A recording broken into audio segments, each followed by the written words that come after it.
श्रीगुरुभ्यो नमः। हरिः ओम्।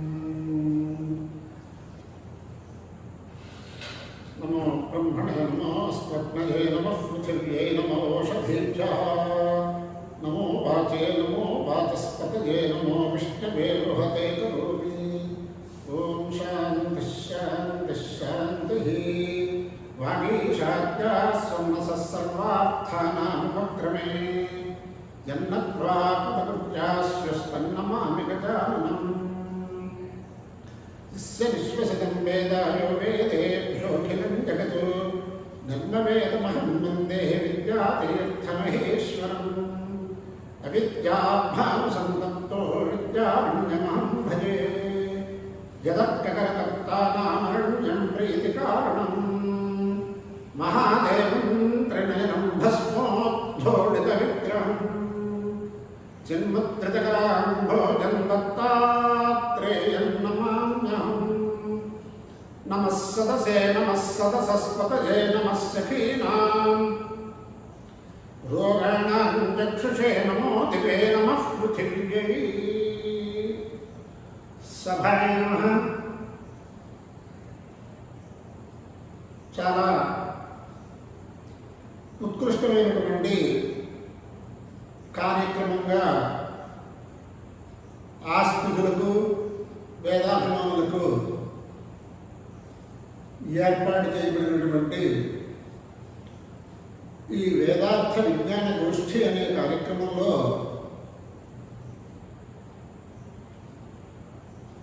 విశేషమైన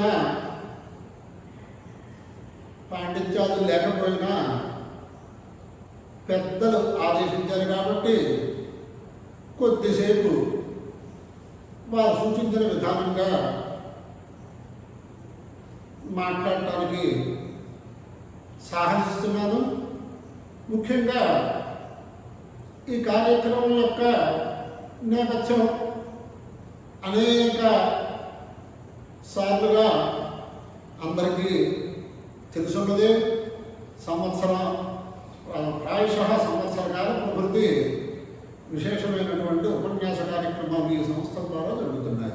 ఏ సంస్థ అని అన్నట్లయితే మనందరికీ కూడా ప్రాతస్మరణీయులు సద్గురువులు వేదమీమాంసా సార్వభౌమ సాంగవేదార్థ సమ్రాట్ శాస్త్రరత్నాకర వేదనిధి అభినవ విద్యారణ్య ఇత్యాది బిరుదాంకితులైనటువంటి సద్గురువరేణ్యుడు బ్రహ్మశ్రీ శ్రీ వేమిళ్ళ సూర్యప్రకాశ్ శాస్త్రి గారి పేరు మీద వారు జీవించిన సమయంలోనే ఏ వేమిళ్ళ సూర్యప్రకాశ్ బ్రహ్మశ్రీ వేమిళ్ళ సూర్యప్రకాశ్ శాస్త్రి వేదశాస్త్ర పరిషత్ అనే సంస్థని స్థాపించి పోషించి ఆశీర్వదనం చేశారో ఆ సంస్థ ద్వారా ఈ కార్యక్రమాలు జరుగుతున్నాయి. సద్గురువుల గురించి ఎంత చెప్పినా తక్కువే, కానీ ఎంతో కొంత చెప్పవలసిన బాధ్యత. వారి యొక్క గొప్పతనం, వారు ఏ సద్గురువుల దగ్గర అధ్యయనం చేశారు, ఎటువంటి మహోగ్రంథాలని ఆస్తికులుగా అనుగ్రహించారు, ఎంతమంది శిష్యులకు పాఠం చెప్పారు, ఇలాంటివన్నీ అందరికీ తెలుసున్నవే. కానీ వారి అంతేవాసిగా వారితో పాటు కొద్ది కాలం ఉండటం వల్ల, వారితో పాటు వారి వేదార్థ ఉపన్యాసాల కార్యక్రమాలకు కూడా వెళ్ళటం వల్ల వారి యొక్క ఆంతర్యంలో లోకంలో వేద విజ్ఞానం చాలా బాగా ఉంటే దేశం సుభిక్షంగా సస్యశ్యామలంగా ధర్మ మార్గంలో ఉంటుంది. వేదార్థ విజ్ఞానాన్ని లోకంలో అందరికీ అందించాలి అంటే అటువంటి వేదార్థ విజ్ఞానం అధ్యయనం చేసిన వాళ్ళు చాలామంది ఉండాలి అనే తాపత్రయంతో అనేక రకాలైనటువంటి ప్రణాళికలతో ఉండేవారు గురువు గారు. సాధ్యమైనంతలో వారు చేసుకోవలసినటువంటి కృషంతా చేసి కృతకృత్యులై వారు ఏ వైదిక వాంగ్మయాన్ని, ఏ వేదార్థ విజ్ఞానాన్ని సర్వకాల సర్వావస్థలందు భావన చేశారు, ఆ వేదవేద్యుడైనటువంటి పరమాత్మ దగ్గరికి వెళ్ళారు. అయినప్పటికీ కూడా వంశోద్విధ విద్యగా జన్మనాచ అన్నట్లుగా విద్యావంశము జన్మవంశము ఇక్కడ ఉండటం వల్ల, అలాగే వారు మనందరికీ అనుగ్రహించినటువంటి మహోగ్రంథాలు ఉండటం వల్ల ఎప్పటికీ కూడా వారు ఇక్కడ ఉన్నట్లుగానే మనం భావన చేయాలి. ఈ స్థితిలో ఏదైనా మంచి కార్యక్రమాలు మనం చేసుకోవాలనే పద్ధతిలో సంస్థ వారు మొట్టమొదటిగా వారి ఆశయం, వారు జీవించినంత సమయం కూడా సర్వులకి వేదార్థ విజ్ఞానాన్ని అందించడమే తపనగా పెట్టుకున్నటువంటి మహనీయులు కాబట్టి ఈ వేదార్థ ఉపన్యాస గోష్ఠి కార్యక్రమాన్ని కూడా ఏర్పాటు చేసే సంస్థ వారు. దాంట్లో ఏదో ఒక చిన్న అవకాశం నాకు కూడా వచ్చినందువల్ల నేను కొద్దిసేపు కొన్ని విషయాలు చెబుతామని ప్రారంభిస్తున్నాను. దీంట్లో వేదార్థము అంటే శ్రీ శ్రీ శ్రీ జగద్గురువులు విద్యారణ్య స్వామి వారిని ముందు మనం స్మరించుకోవాలి. ఎందుచేత వారు అవతరించకపోతే ఇంత సాంగోపాంగంగా సశాస్త్రీయంగా వేద సిద్ధాంతాన్ని ఇవాళ మనందరం అవగతం చేసుకోవడానికి ఏ భాష్యము ఉండేది కాదు. అందుచేతే ఆయన ప్రార్థిస్తూ ఒక చక్కనైనటువంటి శ్లోకం చెప్తూ ఉంటారు. అవిద్యాభావ సంతప్తో విద్యారణ్యమహం భజే యదక్కరతప్తానాం అరణ్యం ప్రీతికారణం. నాయన విద్యారణ్య స్వామి వారంటే ఎలా ఉపయోగిస్తారు అంటే లౌకికమైన దృష్టాంతంతో మనం కనుక చూసుకున్నట్లయితే బాగా ఈ వేసవి కాలంలో ఆ మధ్యంతర మార్తాండుడు సూర్యభగవానుడు బాగా ప్రకాశిస్తూ ఉంటే ఆ ఆతప బాధని తట్టుకోవడానికి అరణ్యాల గురించి వెళ్ళిపోతూ ఉంటారు. ఈ మధ్య కాలంలో ఊటీలో వెళ్తూ ఉంటారు, అది వేరే విషయం. అంచేత ఇక్కడ యదక్కరదత్తానాం అరణ్యం ప్రీతికారణం భవతి. ఆ సూర్యుడి చేతులు తప్పింపబడి వాళ్ళందరికీ కూడా చాలా ఆహ్లాదాన్ని ఇచ్చేటువంటిది ఎలాగైతే అరణ్యమో అలాగే అవిద్యాభావ సంతప్త, ఆ అవిద్య అనేటటువంటి దాని చేతను తప్తుడే అయినటువంటి నాకు విద్యారణ్యుడే శరణ్యం అన్నట్లుగా దీని అర్థం ఉందన్నమాట. అందుచేత అటువంటి విద్యారణ్య స్వామి వారికి నమస్కారం చేసుకుంటూ ఇంకా విద్యారణ్య వేద భాష్యం, దానికే సాయి భాష్యం కూడా అంటూ ఉంటారు, మాధవ భాష్యం అంటూ ఉంటారు. కానీ విద్యారణ్య భాష్యం అంటమే మన ఆంధ్రులందరికీ కూడా ప్రాచీన కాలం నుంచి ఒక అలవాటు అని పెద్దలు చెప్తూ ఉంటారు. అటువంటి ఆ విద్యారణ్య స్వామి వారు ఈ శృతి వివేచనం, శృతి వ్యాఖ్యానం, వేదం వ్యాఖ్యానం చేయకపోతే, ఈ చతుర్వేద భాష్యాలు కనుక మనకి అనుగ్రహించకపోతే, ఇందాక నేను మొట్టమొదటిలో చెప్పినట్లుగానే జగదాంశ ప్రసక్తి, ఆ సమన్వయం ఎక్కడ చేయాలి, ఏ శబ్దానికి ఎక్కడ ఏ అర్థాన్ని తీసుకోవాలి, నిరుక్తకాదులు యాస్క మహర్షులు ఇలాంటి వాళ్ళందరూ కూడా ఏ ఏ సమయాల్లో ఏ ఏ అర్థాలు తీసుకోవాలి, ఒక్కొక్క శబ్దానికి ఎన్నెన్ని అర్థాలు ఉంటాయి, అవన్నీ కూడా చాలా విశేషంగా అనుగ్రహించిన దాంట్లో ప్రకరణాన్ని అనుసరించి ఆ భాష్య ప్రణయనం చేసినటువంటి మహనీయులు. అందుచేతే వారి యొక్క ఉపోద్ఘాత భాష్యంలో చాలా చక్కగా నేను ఏ ప్రకారంగా ఈ వేదార్థాన్ని ప్రణయనం చేస్తున్నాను అంటే, బ్రాహ్మణం కల్పసూత్రే ద్వే మీమాంసామ్య అకృతిం పురా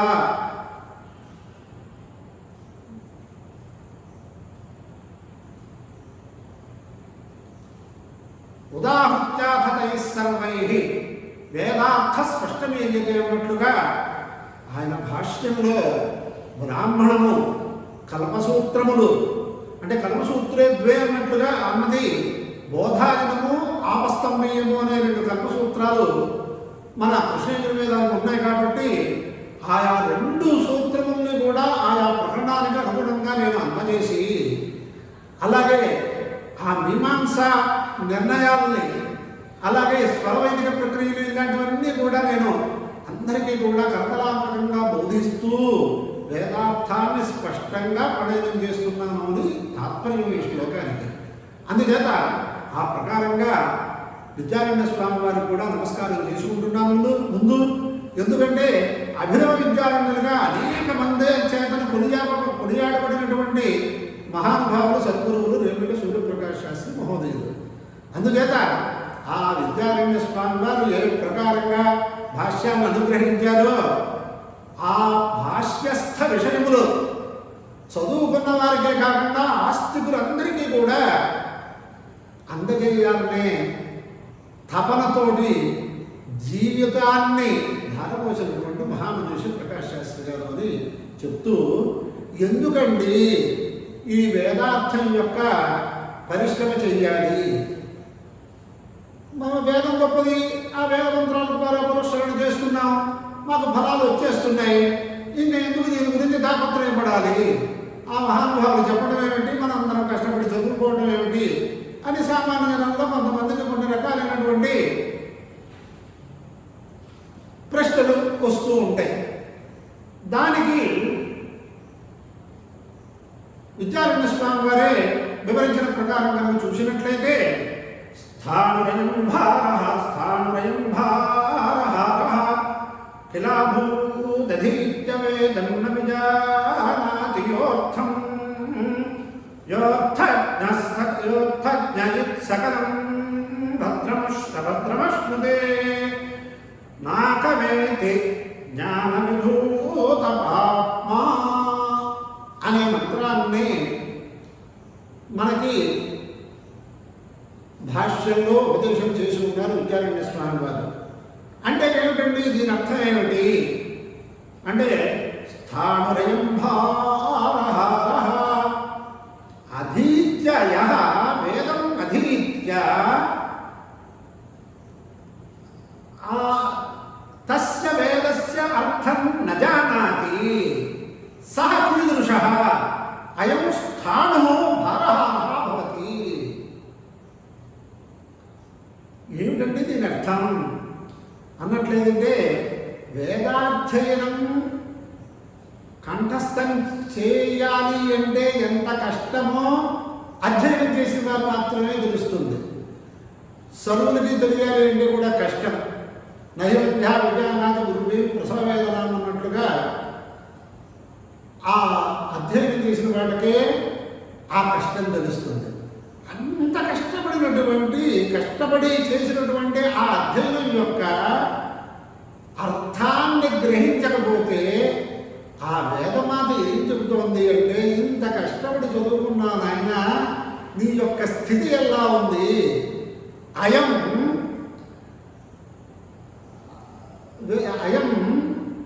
వేదాధ్యేత భారహార స్థాణురవ భవతి అని మనం చెప్పారు. అంటే ఇక్కడ ఈ మంత్రానికి అర్థాన్ని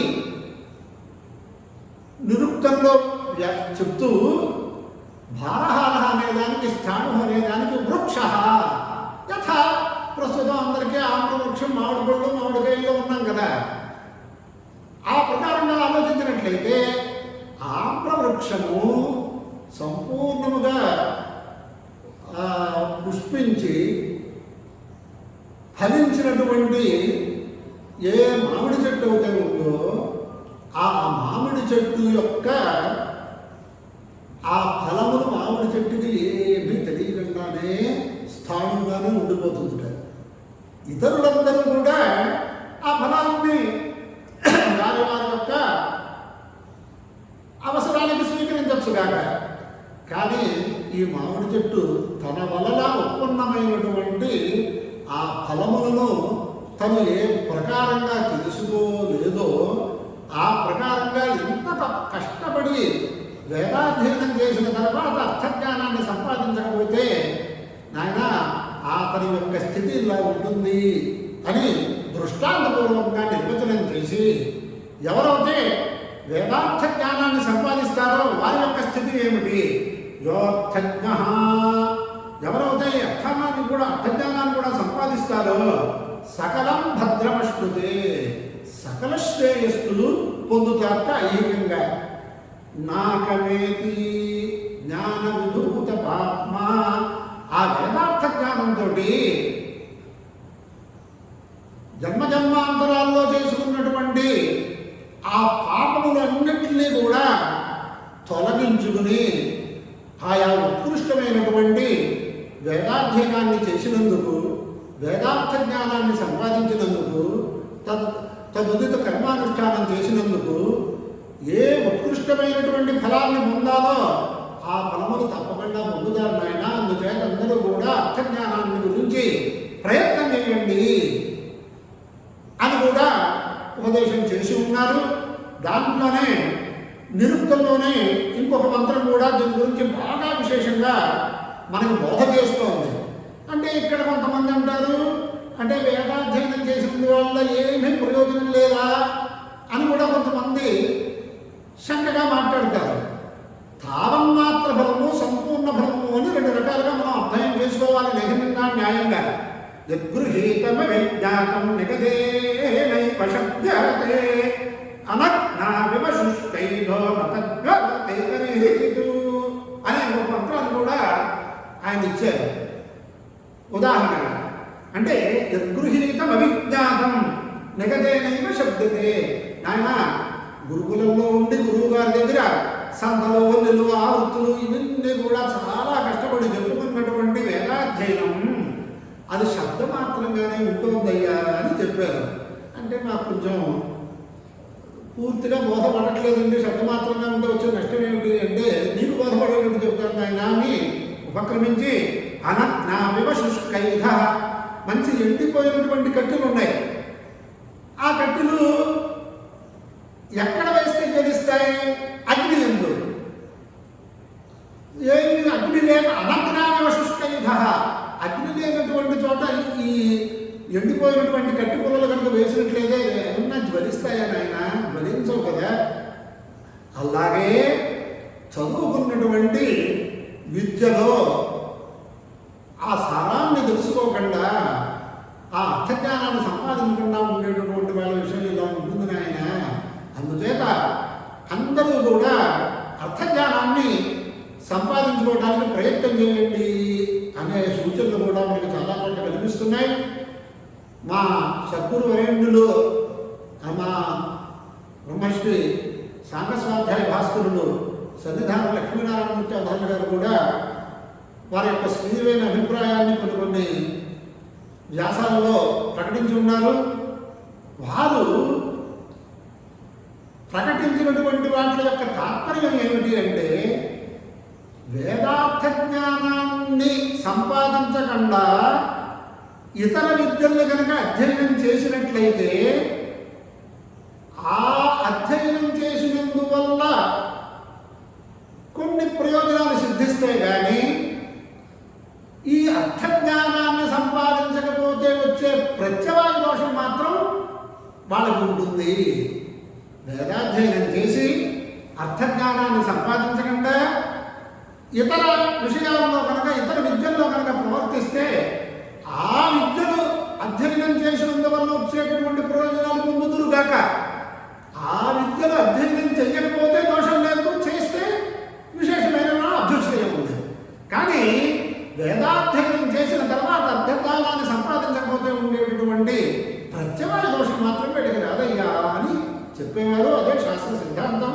అందుచేత ఆ ప్రకారంగా వేదార్థ జ్ఞానాన్ని సంపూర్ణంగా కనుక పొందినట్లయితే మనకి ఆ వేదమాత సకల శ్రేయస్సును కలిగిస్తుంది అనే విషయాన్ని నేను చెబుతున్నాను. అలాగే తరతి బ్రహ్మహత్యాయోశ్వమేధే జగతే యుజైనమేవం వేద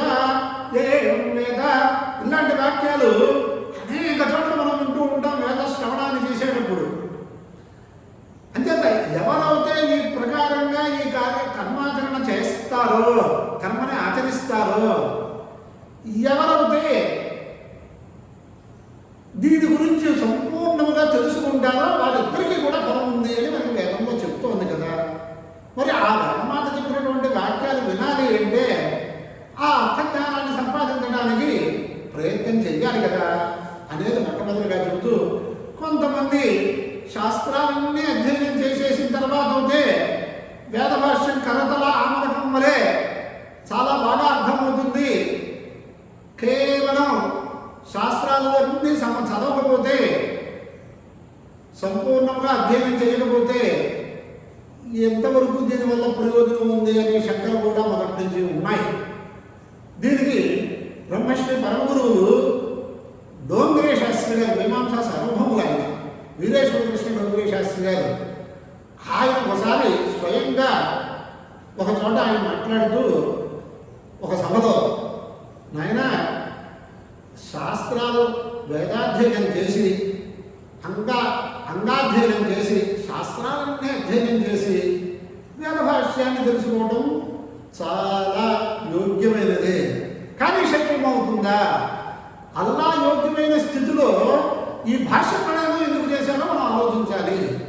ఏ పూర్వోత్తర మీమాంసే తే వ్యాఖ్యాయ అతి సంగ్రహాత్ అని విద్యారణ్య స్వామి వారు ఉపోద్ఘాత భాష్యంలో చెప్పారు. అతి సంగ్రహంగా ఆయన చేయవలసిన పదే ఉంది మళ్ళీ. అంటే ఈ ప్రకారంగా కూడా వేదార్థ విజ్ఞానాన్ని సంపాదించుకోవచ్చు.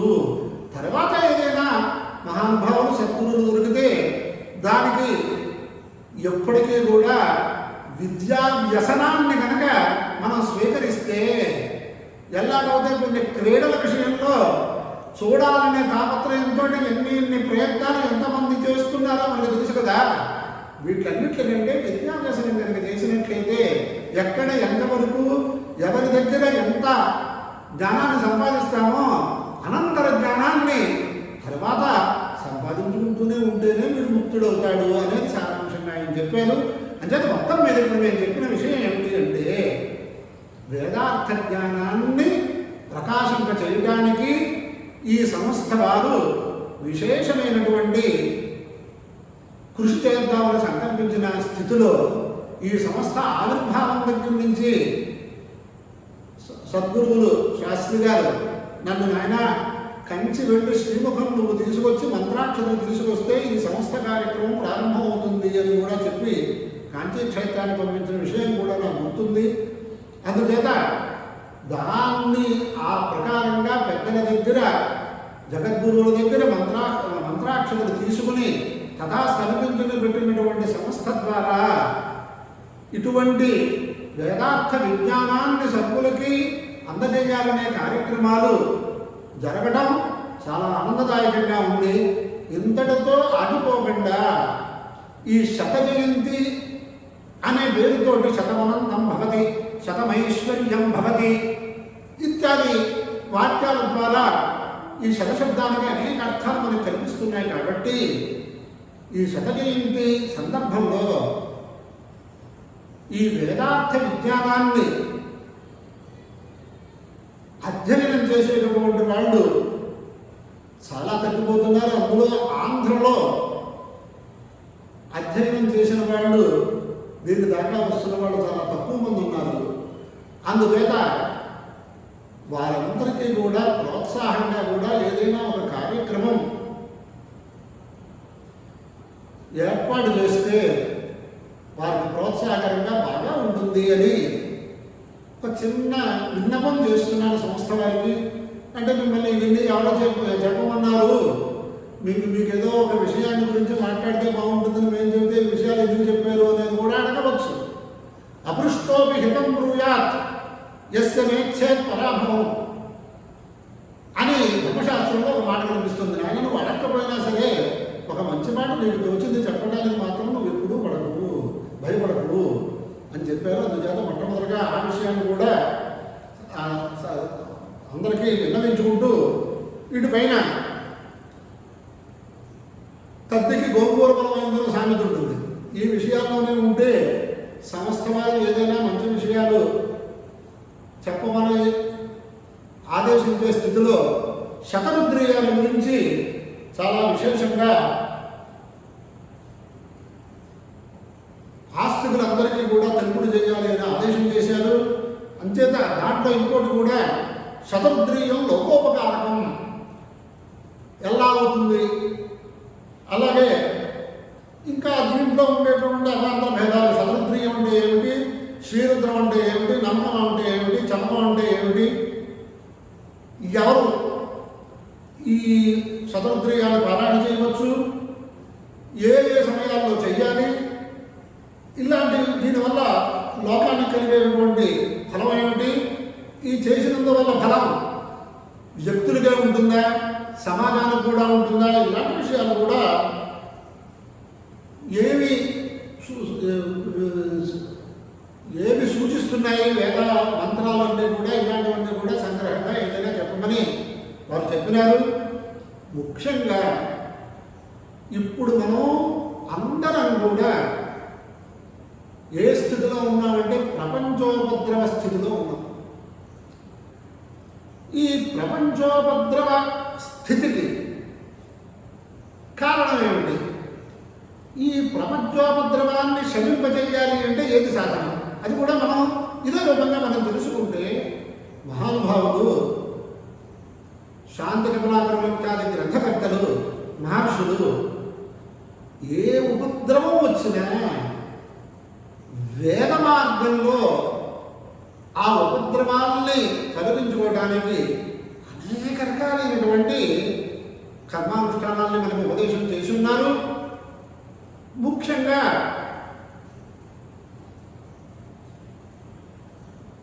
ఎవరికైనా సరే అనారోగ్యం కనుక వచ్చినట్లయితే వాడు ఏమైపోతాడు అని వాడి తాలూకు బంధువులందరూ బాధపడిపోతూ ఉంటే వేదం ఏం చెబుతుంది? ఏ వాక్యంతో ఎంతవరకు ఒక స్వాంతనం, మన స్వాంతనాన్ని చేకూరుస్తుంది అంటే ఉదయదీత సంభవతి జీవత్యేవా అని ఒక మాట ఉంది. అంటే ఆయుష్కాములు అయినవాడు చేసేటటువంటి ఇష్టులు అనేకం ఉన్నాయి కార్యక్రమాలు మనకు వేదంలో. ఆ ఇష్టులు కనుక చేసినట్లయితే ఆ ఫలం వల్ల ఇతాసు అన్నారు. ఇతాసు అంటే అసు శబ్దానికి అర్థం ఏమిటంటే అసవహ, ప్రాణవా అసవహ అంటే యతాహ అసవహ యస్యాసో అంటే ప్రాణములు పోయినా కూడా అన్నట్లుగా ముఖ్యార్థం వస్తుంది. కానీ ఇక్కడ విద్యారణ్య స్వామి వారు వివరణ చేసిన ప్రకారం అయితే ఆసన్న మరణ, మనం కూడా ఎవరైనా చాలా తీవ్రమైన అనారోగ్యంలో ఉంటే వాళ్ళని భూషణం చేయిస్తూ ఉంటాం. అందుచేత ఆ ప్రకారంగా ఆలోచించినట్లయితే యతాసు అంటే ఆసన్న మరణ అని వ్యాఖ్యానం చేశారు. ఆ ప్రకారంగా ఉన్నవాడు కూడా ఎవరైనా ఇటువంటి సత్కర్మలను అనుష్ఠానం చేయిస్తే జీవత్యేవ సర్వమావిరేతి, ఆ అపమృత్యువు నుంచి తొలగించబడి సర్వమైనటువంటి సంపూర్ణమైన ఆయుర్దాయాన్ని అనుభవిస్తాడు ఆయన అని కూడా మనకి చెప్పారన్నమాట. అంటే ఏమైంది? యజ్ఞం కామయతే కామం తన్నం వేదేన సాధయేత్. మీకు లోకంలో ఏ విషయంలో కోరిక ఉంటుందో ఈ ఉపద్రవాలన్నీ కూడా తొలగించాలి అని కోరిక ఉంటే దాని ప్రకారం కనుక వేదం ద్వారా అనుష్ఠానం చేయిస్తే శ్రద్ధాభక్తులతో ఆయా ఫలాలు ఉంటాయి అనేది నిర్వివాదమైనటువంటి అంశం. అష్టగ్రహ కూటమి అనే ఒక లోకానికి భయంకరమైనటువంటి ఉపద్రవాలు వచ్చేటటువంటి గ్రహగతులు కలిగినప్పుడు కొల్లూరులో బ్రహ్మశ్రీ ఉప్పులూరు గణపతి శాస్త్రి గారు, అలాగే మా పెద్దమ్మ గారు బ్రహ్మశ్రీ వెంకటనారాయణ పాండే గారు, వీళ్ళందరూ కలిసి చాలా విశేషమైన కార్యక్రమాలు చేసినందువల్ల ఆ ఉపద్రవాలు ఎవరికి రాకుండా శమించాయి అని కూడా లోకల్లో వింటున్నాం. ఇప్పటికీ కూడా తిరుపతి దేవస్థానంలో ఏదైనా నీటికి అభావం వచ్చినప్పుడు పివిఆర్కే ప్రసాద్ గారు లాంటి వాళ్ళ కార్యనిర్వహణాధికారిగా ఉన్నప్పుడు వరుణయాగాదుల ద్వారా చాలా విశేషంగా అక్కడ జల సమృద్ధిని పొందినట్లుగా కూడా మనం ఆధునిక కాలంలో కూడా మనం తెలుసుకుంటున్నాం. అలాగే కార్యదీక్షలు ఇలాంటివన్నీ కూడాను. ఇవన్నీ మనం ఆలోచిస్తే విశేషమైనటువంటి ఉపద్రవం వచ్చినప్పుడు ఏం చెయ్యాలి అని అనేక రకాలుగా అనేక కార్యక్రమాలు చెప్పిన స్థితిలో శతరుద్రీయంతో కూడా అనేక విశిష్టమైనటువంటి హోమ జపాలు కూడా శాస్త్రంలో చెప్పబడి ఉన్నాయి అనేది మనం ముందు చెబుతున్నాము. ఈ శతరుద్రీయం అనే దానికి గొప్పతనం మనం ముందు తెలుసుకోవాలి. నమ్మకం ఏమిటి, చమకం ఏమిటి, శతరుద్రీయం ఏమిటి అనే దానికి అనేక నమశబ్దములు కలిగినటువంటి దానికి నమ్మకము అని ఒక నామకరణం చేశారు ఆ ప్రశ్నకి. శతరుద్రీయం అంటే శతం అంటే అసంఖ్యాకమైనటువంటి రుద్ర శబ్దాలు, భగవత్ శబ్దాలు, భగవత్ స్వరూపాలు ఎక్కడైతే విశేషంగా చెప్పబడి ఉన్నాయో దానికి శతరుద్రీయం అని ఒక విశేషమైనటువంటి పేరు. శతరుద్రీయ నిర్వచనం దగ్గర ఇంకొక విషయం ఏమిటంటే ఏకశతం యజుశాఖ అని 101 రకాలు ఉండేవిట మన యజుర్వేదంలో అవాంతర శాఖలు. ఇప్పుడు కొన్ని కనిపిస్తున్నాయి. ఈ 101 శాఖల్లో కూడా ఈ శతరుద్రీయం ఉంది కాబట్టి దీనికి శతరుద్రీయం అని ఒక పేరు. అలాగే శతశాఖాగతం సాక్షాత్ శతరుద్రీయం ఉత్తమం తస్మాత్ జపమాత్రేణ సర్వపాపై ప్రముచ్యతే అని స్కంద పురాణంలో సూత సంహితలో చాలా విశేషంగా దీని గురించి నిర్వచనం చేస్తూ సాక్షాత్తు శతశాఖాగతం అంటే 100 శాఖల నుంచి వచ్చినటువంటిది, ఇది ఇంత గొప్పదయ్యా, ఉత్తమమైంది, దాని యొక్క జపమా చేసినట్లయితే కూడా సర్వపాపములు పోతాయి అని కూడా మనకు చెప్పుకొచ్చారు. అందుచేత రుద్రాధ్యాయ వసేద్యత్ర గ్రామేవ నగరేవ దుర్భిక్షోరాది బాధ తత్ర నజాయతే, వ్యాధి దుర్భిక్షోరాది బాధ తత్ర నజాయతే అని కూడా ఒక స్మృతిలో మనకు కనిపిస్తుంది. ఇంత విశేషమైంది ఈ శతరుద్రీయం. దీనికి ఎవరు ప్రధానుడు, రుద్రుడెవరు, శివుడెవరు, ఈశ్వరుడెవరు, ఇలా ఇలా ఇలా కొంతమందికి కొన్ని రకాలైనటువంటి అనుమానాలు వస్తూ ఉంటాయి. శివమిచ్చం మనుష్యాణం తస్మాత్ శివ ఇది స్మృతి అని ఒక చోట వ్యాఖ్యానం చేశారు. సర్వులకి శివాన్ని, శుభాన్ని, శాంతిని చేకూర్చేవాడు కాబట్టి ఆయన శివుడు అని పేరు వచ్చింది. ఈ శివ నామం ఎక్కడ గొప్పగా వర్ణింపబడింది అంటే దాని గురించి కొంచెం మనం తెలుసుకుందాం అనుకుంటే విద్యాసు శృతి ఉత్కృష్ట. నాయన అనేక రకాలైనటువంటి విద్యలు ఉన్నాయి. అందుకైతే ఒక చోట చెబుతూ వేద విద్యా విహీనస్య విద్యాజాలం నిరర్థకం అని కూడా ధర్మశాస్త్రంలో మనకు ఒక వాక్యం వినిపిస్తూ ఉంటుంది. అంచేత ఆ ప్రకారంగా ఆలోచించినట్లయితే ఇక్కడ మనం తెలుసుకోవలసింది అన్ని విద్యల్లో శృతి ఉత్కృష్ట. అపౌరుషయమైనటువంటి వేదములే ఉత్కృష్టమైనటువంటి అన్ని విద్యల్లో అంతవరకు ఒప్పుకుని తీరాలి. బాగుందండి.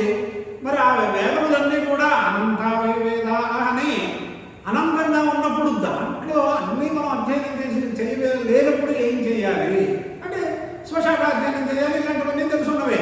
కానీ ఇక్కడ ఏం చెప్తున్నాడంటే విద్యాసు శృతిరుత్కృష్ట రుద్రైకాదశిని శృతవు. ఆ శృతుని యందు కూడా రుద్రైకాదశిని 11 అనువాకములు కలిగినటువంటి ఈ శతరుద్రీయం చాలా గొప్పదయ్యా. తత్ర పంచాక్షరి అక్కడ కూడా ఏది గొప్పది? 11 అనువాకములు కలిగినటువంటి శతరుద్రీయములో ఏది గొప్పది అంటే పంచాక్షరి మహామంత్రం. మనకి తెలుసు కదా, శివాజ అన్న చోట పంచాక్షరి మంత్రం. బాబు ఆ పంచాక్షరి అక్షరంలో కూడా ఏది గొప్పది? పంచాక్షస్య శివ ఇత్యక్షరద్వయం. శివ నిష్కల్మష స్వభక్తానికి నిష్కల్మషాం కరోతి ఇది శివ. ఆయన ఇలా వ్యాఖ్యానాలు కనుక చూసినట్లయితే శివతరహ శివ అన్న దగ్గర అందరినీ కూడా నిష్కల్మషులుగా మనం ఏదైనా ఒక వ్యాధిని అనుభవిస్తున్నామంటే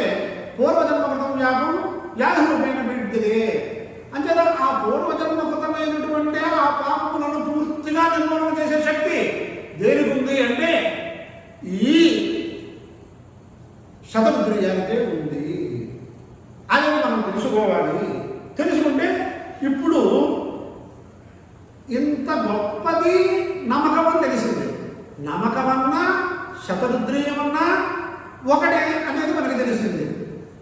తెలిస్తే నమస్తే రుద్రమణ్యవే అనేది ప్రారంభం అన్నమాట ఆ నమ్మకానికి. ఇంకొక చోటు కూడా చెబుతూ నమకం చమకం చైకం తథైవ చ మహాదేవేన తత్తుల్యం అని ఇంకొక చోట మనకి చెబుతూ ఉంటారు.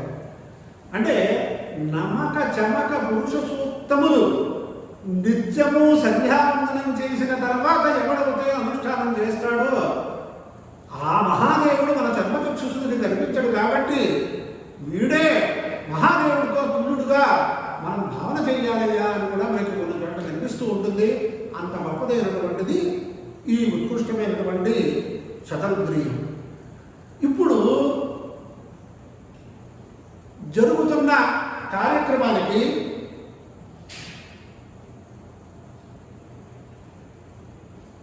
ఏం కార్యక్రమం అంటే మనందరం ఏ ఉపద్రవాన్ని అనుభవిస్తున్నామో ఆ ఉపద్రవాన్ని ఉపశమనం చెయ్యటానికి ఏదైనా సూచనలు కనుక ఉంటే ఆ సూచనలకి ఉపకరించేటటువంటి గోష్ఠిగా ఈ సంస్థ వారు ఏర్పాటు చేసిన ఉపన్యాస కార్యం అవ్వాలి అనే ఉద్దేశంతో అసలు ఈ విషయం ఈ ఉపద్రవాలు ఎందుకు వస్తాయి, అది భయోవారం పేరు పెట్టండి, ఇంకోటి పెట్టండి, ఉపద్రవం పొందుతున్నాం అనేది సత్యం. ఈ ఉపద్రవం పొందవలసిన పరిస్థితి ఎందుకు వస్తుంది అంటే హసత క్రియతే కర్మ రుదత పరిభుజ్యతే. అసద్భి క్రియతే కర్మ రుదద్భి పరిభుజ్యతే. నవ్వుతూ చేస్తాం, ఏడుస్తూ అనుభవిస్తాం దీని యొక్క అర్థం అన్నమాట. అందుచేత ఇటువంటి పరిస్థితి ఎందుకు వస్తుంది అని ఆయా గ్రంథాల్లో ఉదహరించి దానికి జనమార్య శాంతి మహామార్య శాంతి అనే పేరుతోటి శాంతి కార్యక్రమాలని చాలా విశేషంగా ఉపదేశం చేశారు. అవన్నీ కూడా మా గురువరేణులు ధారవాడలో ఉండేటటువంటి అనుష్ఠాన చక్రవర్తి బ్రహ్మశ్రీ రాజేశ్వర శాస్త్రి జోషి గారు అవన్నీ సంగ్రహించి ఒక కల్పాన్ని కూడా తయారు చేసి మాకు ఇచ్చారు. అది ఉన్నందులో పాఠశాలలో మా దత్తాత్రేయ వేద విద్యాగురువుల్లో కూడా అనుష్ఠానం చేయించడం జరిగింది. అలాగే ఎవరికైనా ఔత్సాహికులు ఇటువంటి ఉపద్రవాలు పోగొట్టుకోవాలి, లోకానికి ఇటువంటి పీడలు ఉండకూడదు అనుకున్న వాళ్ళకు కూడా ఆ కల్పాలు ఇవ్వడం జరిగింది. అది వేరే విషయం. అక్కడ ఏ సంకల్పం చెబుతున్నారో మనకి తెలిస్తే మనకి అటువంటి నిమిత్తాలన్నీ కూడా మనం సృష్టించుకున్న తర్వాత అటువంటి ఫలం అనుభవించడానికి మనందరం కూడా సిద్ధం అవ్వాలనే విషయం కూడా ఆ సంకల్పం వింటే తెలుస్తుంది. కాబట్టి ఆ సంకల్పాన్ని కూడా ఒకసారి చెప్తున్నాను. అస్మిన్ భారతవర్షే అస్మదీయ స్థానే చ. ఈ భారతవర్షంలో విశేషంగా మనం ఎక్కడ ఉంటున్నామో ఏ గ్రామంలో ఉంటున్నామో అక్కడ కూడా దేశాధికార్యాద్యపచారేణ, ఈ దేశాన్ని పరిపాలించే వాళ్ళ యొక్క అపచారం వల్ల కానీ బ్రహ్మస్వహరణ, బ్రాహ్మణోత్తముల యొక్క దేవాలయుల యొక్క ఆస్తులను హరించి అన్యథా వినియోగం చేసేటటువంటి స్థితి కనుక లోకంలో ఎక్కడైనా జరిగినట్లయితే గురుద్రోహ, బ్రహ్మహత్య, స్త్రీవధ, ఈ బ్రహ్మహత్యాదులు కనుక చేసినట్లయితే, గురుద్రోహాలు చేసినట్లయితే, నిష్కారణంగా స్త్రీలను హింసించినట్లయితే, స్వస్వధర్మ అనాచరణాదివి, ఎవరి ధర్మం వాళ్ళు ఆచరించకపోతే, చూడండి దీంట్లో ఎన్ని నిమిత్తాలు ఉదహరించారో ఆ నిమిత్తాలు ఉన్నాయో లేదో ఎవరికి వాడే తెలుసుకోవాలి. ఒక చోట చెబుతూ అపూజ్య ఎత్ర పూజ్యంతే పూజ్య ఎత్రావమానితాః త్రీణి తత్ర నివర్ధంతే దుర్భిక్షం మరణం భయం అని, ఏదైనా ఇలాంటి ఉపద్రవాలు ఎందుకు వస్తున్నాయి అని అడిగితే ఇందుకు వస్తాయని చెప్పినటువంటి విషయాలు మనం చూడకపోవడం వల్ల మనం బాధపడుతున్నాం, అడుగుతున్నాం. అపూజ్య ఎత్ర పూజ్యంతే, పూజింప తగిన వాళ్ళు ఎవరు, పూజింప తగని వాళ్ళు ఎవరు మనకి శాస్త్రంలో మనకి సంప్రదాయాల్లో ఉన్నాయి. పూజింపదగిన వాళ్ళందరినీ పూజింపజేయడం, అధికారం ఐశ్వర్యం వచ్చింది అన్నట్లు ఆ అధికార ఐశ్వర్యాన్ని అనుసరించి వాళ్ళందరినీ దేవతామూర్తులుగా పూజించేటటువంటి స్థితి కనిపిస్తూ ఉంటుంది కదా లోకంలో. అలాగే పూజ్యాయత్ర అవమానిత, పూజింపదగిన వాళ్ళని కనుక అవమానించినట్లయితే 3 రకాలైనటువంటి ఫలాలు అనుభవించడానికి సిద్ధంగా ఉండాలయ్యా. 3 తత్ర వివర్ధంతే 3 విశేషాలు: దుర్భిక్షం, మరణం, భయం. ఈ 3 ఉన్నాయా లేదా అంటే ఎవరైతే తప్పు చేశారో వాళ్ళనే హింసించవచ్చు కదా, వాళ్ళనే బాధ పెట్టవచ్చు కదా. ప్రపంచానికి అనేక మంది మంచి వాళ్ళు కూడా బాధపడుతున్నారు, ఏమిటి కారణము అనేది కూడా ఇంకొక ప్రశ్న. ఈ ప్రశ్నకి సమాధానం ఏమిటి అంటే సంఘగతమైన ఉపద్రవాలు సంఘంలో ఉన్నందుకు సర్వులు పొందవలసిందే. ఒక చీమ మనని కండ చీమ కుడితే ఆ పుట్టిన చీమని విసిరేస్తాం, అది పోతుందో లేదో తెలియదు, దత్తమ చీమలన్నీ కూడా మనం హననం చేసేస్తాం. అందుకైతే సంఘజాహ దేశకాలస్థాహ అని మనకి ఒక చోట దత్తాత్రేయ సంప్రదాయంలో మంచి మాట చెబుతూ, సంఘకృతమైన ఉపద్రవాలు పోవాలి అన్నా దేశకృతమైన ఒక్కొక్క ప్రదేశాల్లో ఒక్కొక్క విశేషమైనటువంటి అంటువ్యాధులు వస్తూ ఉంటాయి. ఒక్కొక్క కాలంలో కొన్ని వస్తూ ఉంటాయి. మనం వైరస్ జ్వరాలు ఇవన్నీ సీజనల్గా చేస్తూ ఉంటాం. ఇవన్నీ కూడా పోవాలి అంటే కూడా అనేక రకాలైనటువంటి ఉపాయాలు మనకి శాస్త్రజ్ఞులు చెప్పారు. అందుచేత ఇప్పుడు స్వస్వధర్మ అనాచరణాది అనేది ఒకటి ఉంది. ఎవరికి వాళ్ళు వాళ్ళ యొక్క ధర్మాన్ని ఆచరించకపోవడం అనేది ఈ ఉపద్రవానికి కూడా ఒక కారణం. ఈ ఉపద్రవానికి మీరు ఈ కారణాలు చెబుతారంటే ఎవరో వైరస్లు పెట్టారు, అదేదో అభివృద్ధిలోకి వస్తుంది అని అంటున్నారు కదా. అంటే అటువంటి వైరస్ను అభివృద్ధి చేసి హింసిద్దామనే సంకల్పానికి ఇవే కారణాలు అనుకుంటే ఇంకా విశేషమైన విషయాలు మనం తెలుసుకోవాలి అంటే ఉపనీతులు ఏం చెయ్యాలి, సంధ్యావందనానుష్ఠానం చెయ్యాలా అక్కర్లేదా, మనం భోజనం చేసేటప్పుడు ఏ ప్రకారంగా చెయ్యాలి, ఏ ప్రకారంగా చేస్తున్నాము. ఇదివరకు ప్రాణై కంఠగతే చెప్పి పూర్వంలో మహానుభావులు ఎంత దరిద్ర దోషం ఉన్నా అనుష్ఠానానికే ప్రాధాన్యం ఇచ్చారు. ఇప్పుడు మనకి భగవంతుడి దయ వల్ల లౌకికంగా ఉపద్రవ అభివృద్ధిలోకి వచ్చినప్పటికీ కూడా మళ్ళీ పూర్వులు చేసినటువంటి అనుష్ఠాన పద్ధతిలోకి వెళ్ళలేకపోతున్నాం. ఎవరైనా సరే సూర్యోదయ కాలంలో లేచి ఆ ప్రత్యక్షంగా ఆ పరమాత్మ ఆ సూర్యనారాయణమూర్తిగా మనకు దర్శనం ఇస్తూ ఉంటే చూసేటటువంటి భాగ్యం ఎంతమందికి కలుగుతోంది. ఆ దర్శనానికి ముందే స్నానం చేసి అర్ఘ్యప్రదానాలు ఇచ్చేటటువంటి భాగ్యం ఎంతమందికి కలుగుతోంది. ఇవన్నీ కూడా లోకంలో జరుగుతున్నటువంటి అనాచారమైనటువంటి దోషాలు అనేవి ఉన్నాయి.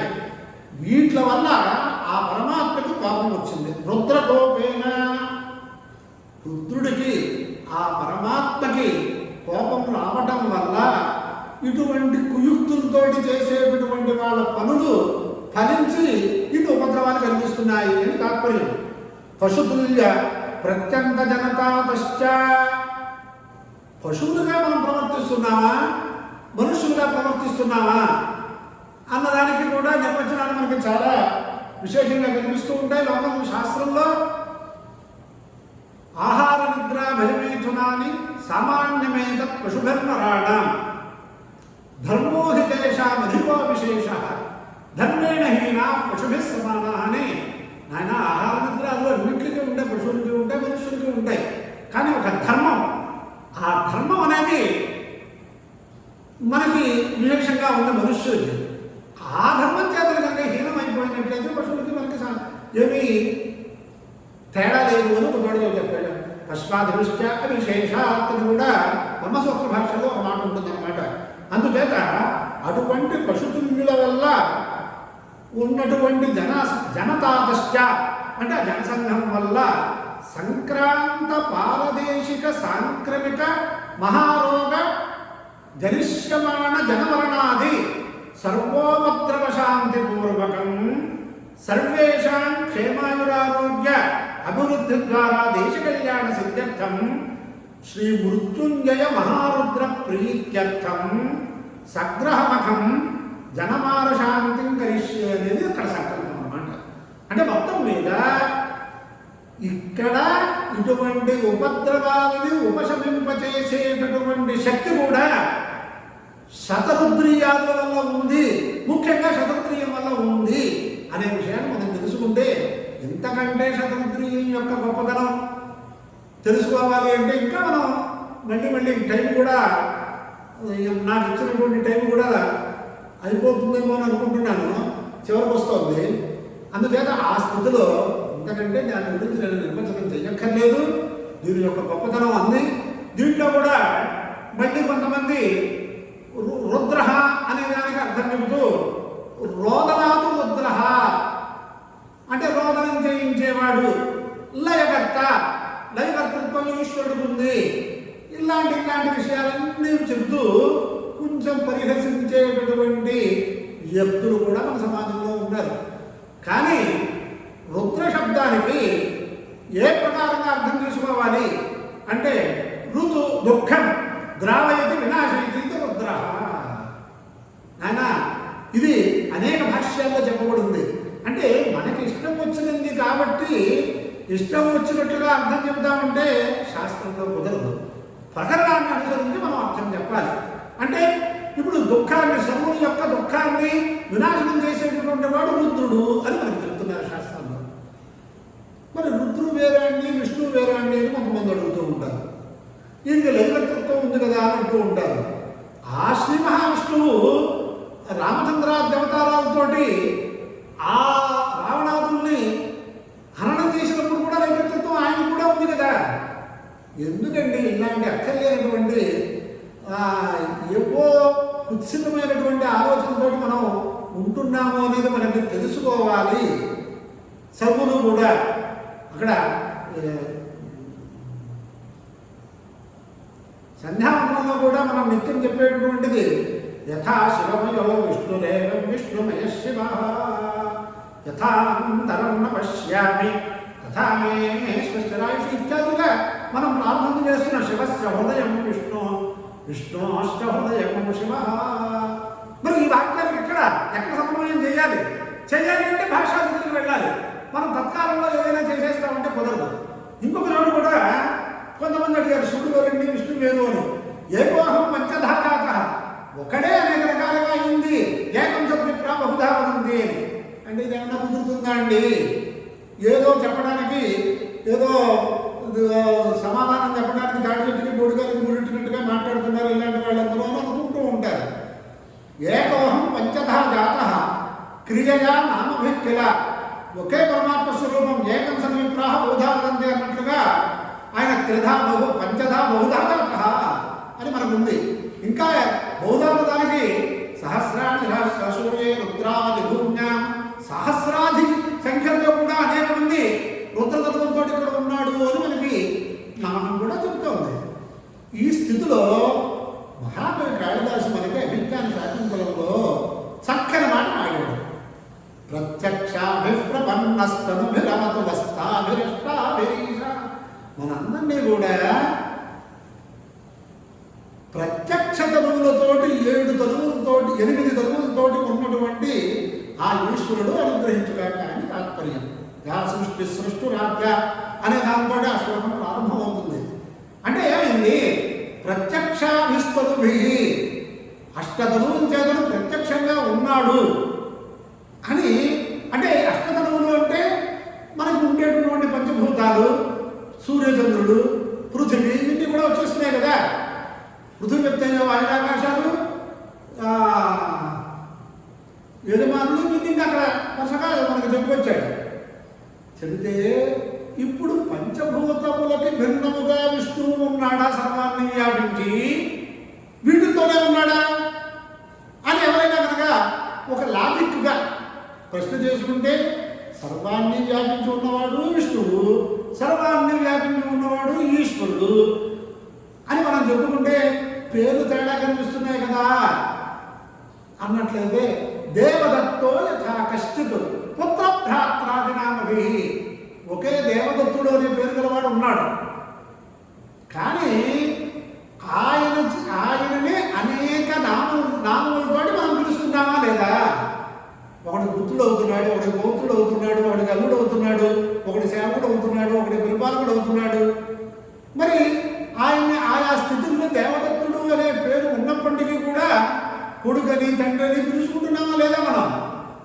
ఆ పరమాత్మని ఎన్ని రకాలుగా సహస్రశీర్ష పురుష సహస్రాక్ష సహస్రపాతు అన్నట్లుగా మనం తెలుసుకుంటే ఇటువంటివి ఈ ప్రాథమికమైనటువంటి ఎవరో తెలిసి తెలియని వాళ్ళు మనకి పెడుతున్నటువంటి శంకలకి సమాధానాలు అన్నిటికీ మనకే దొరుకుతాయి. కొంచెం ఆలోచించుకోవాలి, కొద్దిగా వివేచన శక్తి కావాలి అని కూడా నేను మనం చేస్తూ, ఇంకా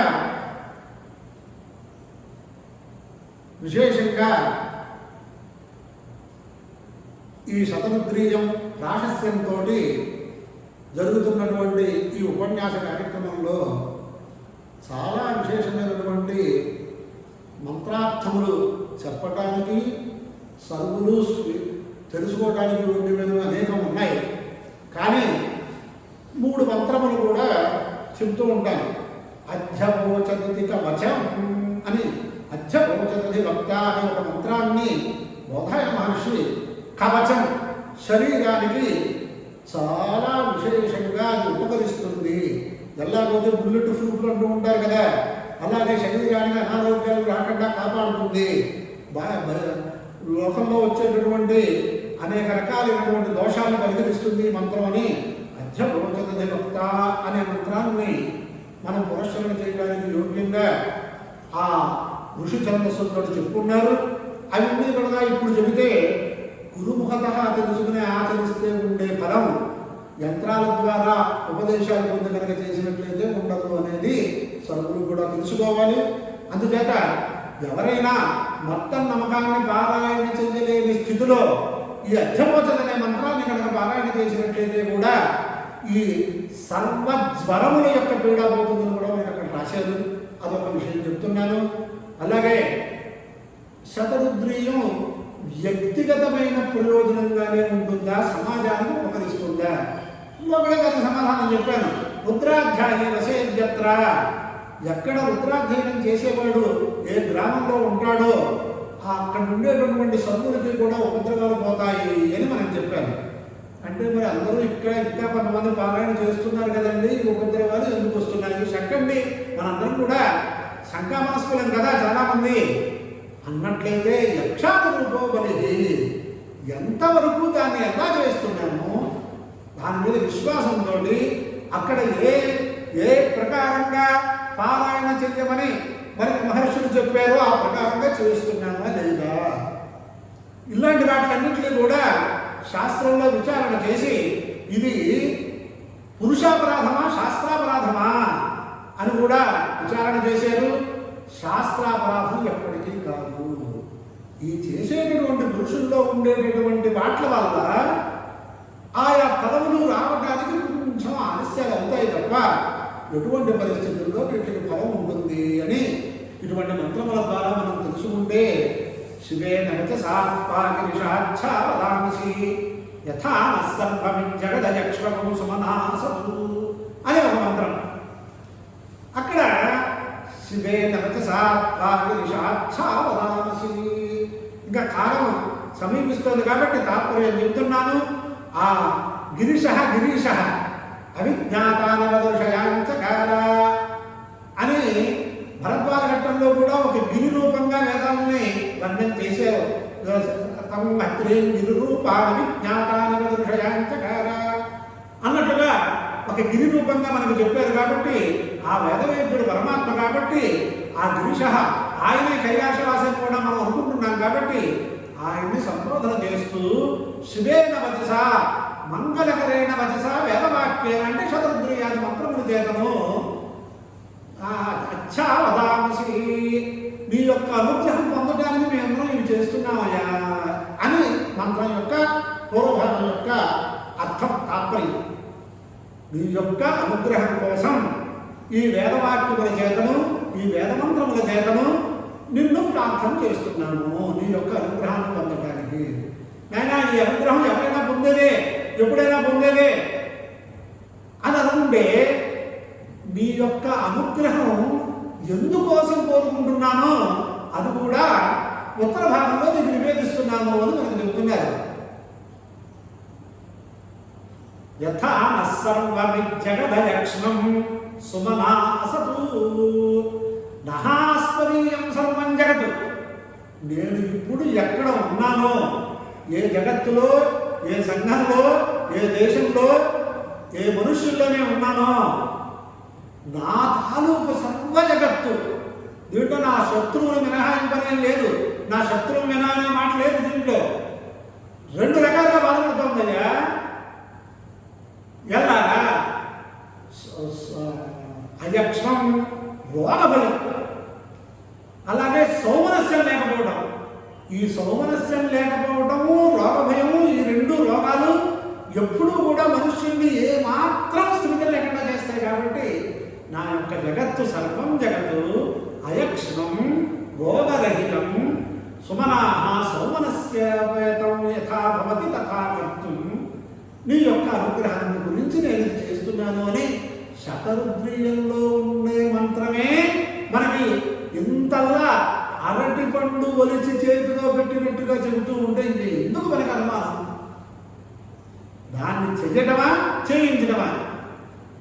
దాన్ని ఒక విశేషమైనటువంటి బోధతో సరువుల్ని చేసేవాళ్ళని చేయమని చెప్పడం, చెయ్యలేని వాళ్ళని చేయించమని చెప్పడం. ఈ ప్రకారంగా చేస్తే ఈ సర్వోపద్రవాలు పోయి తర్వాత ఆ 10వ అనువాకంలో చెప్పినటువంటి ఆ ఒక్క మంత్రం చేతను నేను ఈ ప్రసంగాన్ని ఉపసంహరిస్తాను. యాతే రుద్ర శివా తనో శివా విశ్వాహ భేషజీ శివా రుద్రస్య భేషజీ తయా నోపడదీవసే. ఇది ఒక మంత్రం.